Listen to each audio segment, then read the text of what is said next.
மின்மினி தமிழர்களுக்காகவே வந்தாச்சு முதல் hyper local social media app. உடனே டவுன்லோட் பண்ணுங்க.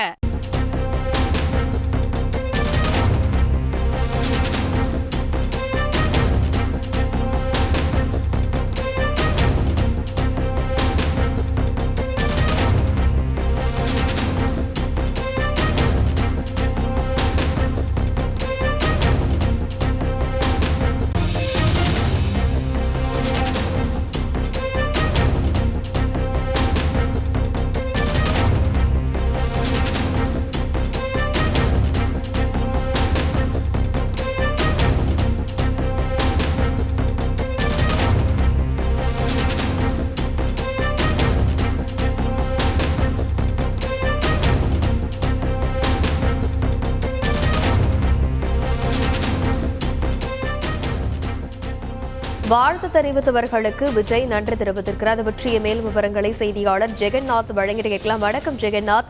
தமிழக வெற்றி கழகத்தின் தலைவர் விஜய் கருத்து ஒன்றை பதிவிட்டிருக்கிறார். என்ன தெரிவித்திருக்கிறார்? வணக்கம். பிப்ரவரி 2ஆம் தேதி தமிழக வெற்றி கழகம் என்று தனது கட்சி பெயரை உலகெங்கும் அறிவித்திருக்கிறார் அதனுடைய தலைவர் விஜய் அவர்கள். அதற்கு பார்த்தீங்கன்னா அவருடைய ரசிகர்கள் மற்றும் அல்லாமல் அரசியல் கட்சி தலைவர்கள், அவருடன் பணியாற்றிய நடிகர்கள், இயக்குநர்கள் என பல்வேறு நபர்களும் திரைத்துறை சார்ந்தவர்கள் அவருக்கு வாழ்த்துக்களை கூறியிருந்தனர்.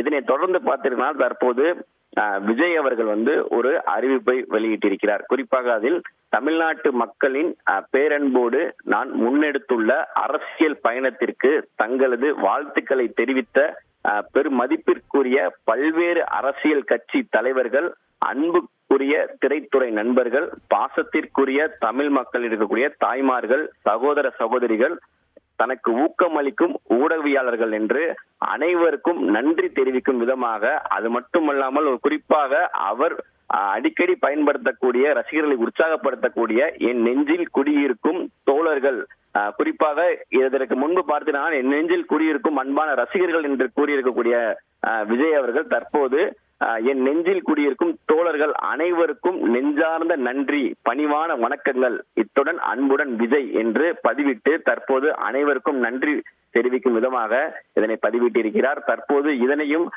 அவருடைய ரசிகர்கள் உற்சாகமாக இந்த செய்தியை இணையதளத்தில் பார்க்கிறதுனால் பதிவிட்டு கொண்டாடி வந்து கொண்டிருக்கிறார் என்பது குறிப்பிடத்தக்கது. விவரங்களுக்கு நன்றி ஜெகநாத்.